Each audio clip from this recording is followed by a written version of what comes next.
আসসালামু আলাইকুম। এর আগের ভিডিওতে আমরা প্রেপোজিশনের পরিচিতি শিখেছি, প্রেপোজিশনসের প্রকারভেদ শিখেছি, আমরা প্রেপোজিশনস অফ ডিরেকশন শিখেছি, prepositions of time, prepositions of place নিয়ে আলোচনা করেছি। আজকের মূলত আমরা প্রেপোজিশনস অফ ডিস্টেন্স মানে দূরত্ব সংক্রান্ত প্রেপোজিশনগুলো শিখব এবং যা যা শিখেছি সেটাকে একটু রিকেপ করার চেষ্টা করব। সংক্ষেপে আমি আবার বুঝিয়ে দিব আমরা কী কী শিখেছি সেটা আর কি। খুবই সুন্দর হবে আজকের ভিডিওটা, ইনশাল্লাহ। আমরা শুরু করি। করিম সোয়াম অ্যাক্রস দ্য রিভার।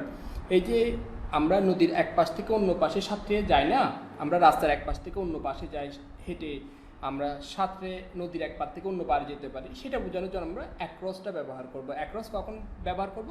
যখন নদীর এই পার থেকে এই পারে যাবে, সেক্ষেত্রে অ্যাক্রস। রাস্তার বাম পাশ থেকে ডান পাশে যাবে, সেক্ষেত্রে অ্যাক্রসটা ব্যবহার করব। অ্যাক্রস মানে এক পাশ থেকে অন্য পাশে যাওয়া, ডান পাশ থেকে বাম পাশে, নদীর এই পার থেকে ওই পারে যাওয়া, সেক্ষেত্রে অ্যাক্রসটা ব্যবহার করব। করিম সোয়াম অ্যাক্রস দ্য রিভার। করিম সাঁতরে নদীর এক পার থেকে অন্য পারে গেল। The cat is walking across the street. বিড়ালটা রাস্তার এক পাশ থেকে অন্য পাশে হেঁটে হাঁটতেছে। এটা রাস্তার বাম পাশ, এটা ডান পাশ। বিড়ালটা রাস্তার বাম পাশ থেকে ডান পাশে হাঁটতেছে, এটা বোঝানোর জন্য আমরা কী ব্যবহার করেছি? অ্যাক্রস শব্দটা ব্যবহার করেছি। করিম র্যান অ্যালং দ্য রোড। করিম রাস্তা বরাবর সোজা হেঁটে গেল আর কি, না র্যান মানে তো দূরানো। করিম রাস্তা বরাবর সোজা দূরে গেল। এই রাস্তা বরাবর, রাস্তা যেটা রয়েছে সেটা সোজা বরাবর, একদম রাস্তায় যে সাদা রাস্তার মধ্যখানে একটা সাদা মার্ক থাকে না, সেই সাদা মার্ক বরাবর সে দূরালো।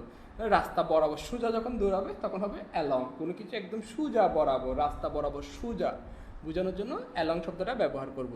To go to medical store, medical স্টোরে যাওয়ার জন্য গো অ্যালং দ্য রোড, রাস্তা বরাবর সোজা যাও, একদম এ পাশে ওই পাশে কোনো পাশে যাবো না, রাস্তা বরাবর সোজা যাবা, সেক্ষেত্রে আমরা অ্যালং প্রিপোজিশনটা ব্যবহার করব। তারপরে আমরা আরও কিছু উদাহরণ দেখি। Karim is walking towards the grocery store. এখানে টু এবং টুয়ার্ডস নিয়ে আপনাদের মধ্যে কনফিউশন থাকতে পারে। টু মানে কোনো নির্দিষ্ট দিকে যাওয়া বোঝাবে, টুয়ার্ডস মানে ওইদিকে যাবে বাট আশেপাশে যাবে, নির্দিষ্ট দিকে না, মানে ওইটার আশেপাশে যাচ্ছে কোথাও। টু মানে একদম নির্দিষ্ট করে বলতেছে, আমি নির্দিষ্ট করে কবরস্থানের দিকে যাচ্ছি, দোকানের দিকে যাচ্ছি, আমি হসপিটালের দিকে যাচ্ছি, একদম নির্দিষ্ট করে বলতেছি। বাট আমি যখন বলবো টুয়ার্ডস, তখন বুঝতে হবে আমি হসপিটালের আশেপাশে যাচ্ছি, কবরস্থানের আশেপাশে যাচ্ছি, তারপরে মুদি দোকানের আশেপাশে যাচ্ছি। আশেপাশে যখন আপনি ওইটার আশেপাশে কোথাও যাবেন, সেক্ষেত্রে হবে টুয়ার্ডস, মানে নির্দিষ্ট করে বলতেছেন আমি কবরস্থানে যাচ্ছি, ওইটার আশেপাশে যাচ্ছি। টু এবং টুয়ার্ডসটা মনে হয় ক্লিয়ার হয়েছে। Karim is walking towards the grocery store. Karim হাঁটতেছে কোথায়? গ্রোসারি স্টোর মানে মুদি দোকানের পাশ দিয়ে সে হাঁটতেছে, তার মানে সে মুদি দোকানের দিকে হাঁটতেছে না, মুদি দোকানের পাশে কোথাও হাঁটতেছে আর কি। মুদি দোকান, এটা মুদি দোকান, এটার আশেপাশে কোথাও হাঁটতেছে, এটা বোঝানোর জন্য টুয়ার্ডস শব্দটা ব্যবহার করব। The car is going towards the market. গাড়িটা মার্কেটের আশেপাশ দিয়ে কোথাও দিয়ে যাচ্ছে আর কি। দ্য কার ইজ গোয়িং মানে গাড়িটা মার্কেটের আশেপাশে কোথাও যাচ্ছে, মার্কেটে একদম নির্দিষ্ট করে বলছে না মার্কেটে যাচ্ছে, মার্কেটের আশেপাশে কোথাও চলতেছে আর গাড়িটা, অন্য কোথাও যাচ্ছে হয়তো। My brother fail of the bike. আমার ভাই বাইক থেকে পড়ে গেল। কোনো কিছু থেকে বিচ্ছিন্ন হওয়া বোঝাতে আমরা অফটা ব্যবহার করব। এটা হচ্ছে বাইক, এটা ও ছিল, এখান থেকে সে পড়ে গেল। তো এই যে বাইক থেকে সে বিচ্ছিন্ন হলো, সেক্ষেত্রে আমরা কি ব্যবহার করব? অফ প্রিপোজিশনটা ব্যবহার করব। আরেকটা উদাহরণ দিই। করিম জাম্পড অফ দ্য ব্রিজ। করিম ব্রিজের উপর থেকে লাফ দিল। এই যে ব্রিজ থেকে যে সে বিচ্ছিন্ন হলো, সেক্ষেত্রে আমরা অফ প্রিপোজিশনটা ব্যবহার করছি, মানে কোনো একটা কিছু থেকে সে বিচ্ছিন্ন হচ্ছে, সেক্ষেত্রে আমরা অফ ব্যবহার করব। বাইক থেকে পড়ে যাওয়া, গাছ থেকে পড়ে যাওয়া, তারপরে ব্রিজ থেকে লাফ দেওয়া, এই একটা জিনিস থেকে বিচ্ছিন্ন হয়ে যাচ্ছে সে, সেক্ষেত্রে আমরা অফ প্রিপোজিশনটা ব্যবহার করব, কোনো একটা কিছু হতে বিচ্ছিন্ন হওয়া আর কি। আমরা প্রেপোজিশনসটা একেবারে কভার করে ফেলেছি, যেগুলো মোস্ট ইম্পর্ট্যান্ট প্রেপোজিশন ছিল সেগুলো নিয়ে আলোচনা করেছি। আমি এর আগেও বলেছি প্রেপোজিশনসের আলোচনাটা অনেক বিশাল। তার আগে একটা জিনিস বলে রাখি, আপনি যদি সম্পূর্ণ ভিডিওটা শেষ করেন, তাহলে এই যে নোটটা রয়েছে সেটা যদি আপনার দরকার হয়, তাহলে আপনি ডেসক্রিপশন বক্সে অথবা কমেন্ট বক্সে কমেন্ট বক্সে আপনি নোটটা পেয়ে যাবেন। এটা ডাউনলোড নোটটা, পিডিএফটা আমি আপনাকে দিয়ে দিব, জাস্ট আপনি ডাউনলোড করে যদি পড়তে ইচ্ছে করে তাহলে পড়তে পারবেন। আমি তো আপনাকে বুঝালাম, যখন আপনি নিজে নিজে পড়বেন তখন এটা আরও ভালো করে বুঝতে পারবেন আর কি।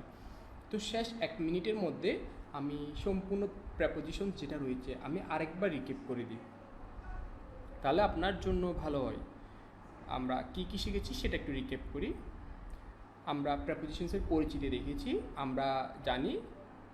আমি একটু স্লাইডটাতে যাই, আমি এটাকে একটু অফ করে দিই। Should taps, sorry for that, আমি একটু সময় নিচ্ছি। তারপরে শুড ট্যাপস। আচ্ছা, তার মানে প্রেপোজিশনস হচ্ছে এমন একটা কিছু যেটা কোনো কিছুর আগে বসবে। কিসের আগে বসবে? নাউন অথবা প্রনাউনের আগে বসতে পারে। এখানে হিমটা হচ্ছে প্রোনাউন, এগ্রিকালচার সিস্টেম হচ্ছে নাউন ফ্রেজ। তার মানে প্রেপোজিশনস এমন একটা কিছু যেটা নাউন অথবা প্রনাউনের আগে বসতে পারে। এরপরে আমাদের আরেকটা জিনিস দেখতে হবে, সেটা হচ্ছে প্রেপোজিশনস দুইটা শব্দের মধ্যে সম্পর্ক সৃষ্টি করে। এখানে ক্যাট এবং টেবল এই দুইটা শব্দের মধ্যে সম্পর্ক সৃষ্টি করতেছে অন, লিভস এবং কক্সেস বাজার এই দুইটা শব্দের মধ্যে সম্পর্ক সৃষ্টি করতেছে ইন। তার মানে প্রেপোজিশনস দুইটা শব্দের মধ্যে সম্পর্ক সৃষ্টি করতে পারে, এবং আমরা জানি প্রেপোজিশনস নাউন অথবা প্রোনাউনের আগে বসে। এরপর আমরা প্রেপোজিশনসের প্রকারভেদ দেখেছি। প্রেপোজিশনস হচ্ছে 4 প্রকার: সিম্পল, কম্পাউন্ড, কমপ্লেক্স, ডিসগিস। যখন একটা শব্দ একটা প্রেপোজিশন হবে সেগুলো হবে simple preposition, by, in, to, এগুলো হচ্ছে সিম্পল প্রেপোজিশনের উদাহরণ। যখন একাধিক সিম্পল প্রেপোজিশনস মিলে একটা প্রেপোজিশনস হবে তখন হবে কম্পাউন্ড প্রেপোজিশন। কম্পাউন্ড প্রেপোজিশনে একের অধিক সিম্পল প্রেপোজিশন থাকবে, যেমন ইন টু, দুইটা মিলে into, up plus to, দুইটা মিলে আপ টু। যখন দুইটা সিম্পল প্রিপোজিশনস মিলে একটা প্রিপোজিশনস হবে তখন হবে কম্পাউন্ড। কম্পাউন্ড মানে হচ্ছে যোগ করা বোঝাচ্ছে। কম্পাউন্ড মানে একের অধিক জিনিস যোগ হয়ে একটা জিনিস গঠিত হওয়া। কম্পাউন্ড মানে এরকম যোগ বোঝায় আর কি। সেজন্য দুইটা সিম্পল প্রিপোজিশনস মিলে কম্পাউন্ড হয়। কমপ্লেক্স মানে এখানে একটা সিম্পল প্রিপোজিশন থাকবে, এর পাশাপাশি অন্য একটা কিছু থাকবে, যেমন ফ্রন্ট রয়েছে, কেস রয়েছে, সেক্ষেত্রে সেটা হবে কমপ্লেক্স প্রিপোজিশন। ডিসগিস হচ্ছে কোনগুলো? যেগুলোর মধ্যে একটা প্রিপোজিশন লুকিয়ে থাকে।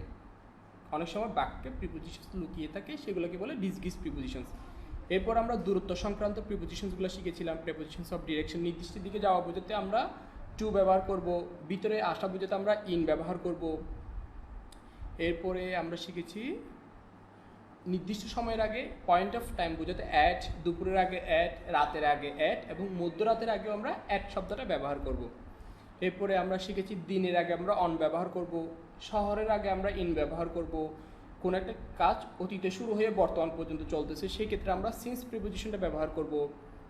জন্য বোঝাতে আমরা ফর ব্যবহার করব। 3টার মধ্যে শেষ করা, 4টার মধ্যে শেষ করা, শুক্রবারের মধ্যে শেষ করা, সেক্ষেত্রে আমরা বাই ব্যবহার করব। পুরো সময়টা জুড়ে বোঝাতে আমরা ডিউরিং ব্যবহার করব। তারপরে 2 দিনের মধ্যে শেষ করব, এরকম বুঝে না, সেক্ষেত্রে আমরা উইদিন অথবা বাই এই প্রিপোজিশনগুলো ব্যবহার করতে পারবো। এরপরে কোনো একটা নির্দিষ্ট জায়গায় দেখা করা বোঝাতে ইন ব্যবহার করব। যখন আমরা একটা নির্দিষ্ট জায়গায় দেখা করব, একটা নির্দিষ্ট প্লেসে, যেমন সে বলতেছে আমি অফিসে দেখা করব, এই যে নির্দিষ্ট জায়গায় দেখা করা, সেক্ষেত্রে আমরা ইন প্রিপোজিশনটা ব্যবহার করতে পারি। কোনো একটা কিছুর কাছাকাছি বোঝাতে, একটা জায়গার কাছাকাছি অবস্থান করা বোঝাতে অ্যাট, মানে একটা কিছুর কাছাকাছি আর কি। যেমন I was waiting at the stadium, আমি স্টেডিয়ামের কাছাকাছি অবস্থান করতেছিলাম, এই যে কাছাকাছি অবস্থান করা, সেক্ষেত্রে আমরা অ্যাট ব্যবহার করব। কোনো কিছুর উপরে লাগানো অবস্থায় থাকতে অন ব্যবহার করব। কোনো কিছুর ভিতরে বোঝাতে ইনসাইড, অল্প উপর দিয়ে যাওয়া বোঝাতে ওভার, ওভারের চেয়ে বেশি উপরে, অনেক উপরে বোঝাতে আমরা অ্যাবভ প্রিপোজিশনটা ব্যবহার করতে পারি। এরপরে আমরা কোনো কিছু নিচে বোঝাতে আন্ডার, তারপরে পাশে বোঝাতে বাই প্রিপোজিশনটা ব্যবহার করব। কাছাকাছি বোঝাতে নিয়ার প্রিপোজিশনটা ব্যবহার করব। দুইজনের মধ্যে বোঝাতে বিটুইন, দুইয়ের অধিক বোঝাতে অ্যামং, বিপরীত পাশে বোঝাতে আমরা অপোজিট প্রিপোজিশনটা ব্যবহার করি। এক পাশ থেকে অন্য পাশে যাওয়া বোঝাতে আমরা অ্যাক্রস ব্যবহার করব। রাস্তা বরাবর সোজা বোঝাতে আমরা অ্যালং ব্যবহার করব। এরপরে কোন একটা নির্দিষ্ট দিকে না, নির্দিষ্ট দিকে বলতে টু ব্যবহার করব। যখন অনির্দিষ্ট দিকে যাওয়া বোঝাতে, মানে ওটার কাছাকাছি কোথাও, যেমন সে মুদি দোকানের কাছাকাছি কোথাও যাচ্ছে, সেক্ষেত্রে আমরা টুয়ার্ডস ব্যবহার করব। নির্দিষ্ট দিকে বোঝালে টু, আর ওটার কাছাকাছি কোথাও যাওয়া বোঝাতে আমরা টুয়ার্ডস ব্যবহার করব। এটা নির্দিষ্ট দিকে না, নির্দিষ্ট দিকে হলে টু, আর ওইটার কাছাকাছি বোঝাতে মার্কেটের কাছাকাছি কোথাও যাচ্ছে সে, ওই ক্ষেত্রে টুয়ার্ডস, মানে মার্কেটের দিকে যাচ্ছে, বাট সে একদম মার্কেটে যাচ্ছে তা না, মার্কেটের আশেপাশে কোথাও যাচ্ছে, সেক্ষেত্রে আমরা টুয়ার্ডস ব্যবহার করব। কোনো একটা কিছু থেকে বিচ্ছিন্ন হওয়া বোঝাতে আমরা অফ ব্যবহার করব। যেমন বাইক থেকে সে পড়ে গেল, সেক্ষেত্রে আমরা my brother fail of the bike. তো কোনো কিছু থেকে বিচ্ছিন্ন হওয়া বোঝাতে আমরা অফ প্রিপোজিশনটা ব্যবহার করব। আশা করি আপনি যতগুলা প্রেপোজিশন ছিল মোটামুটি অল্প সময়ের মধ্যে আমি বোঝানোর চেষ্টা করেছি, এরপরেও যদি আমি না পারি এটার জন্য আই এম সরি। সবাইকে অসংখ্য ধন্যবাদ এতক্ষণ সাথে থাকার জন্য। আসসালামু আলাইকুম।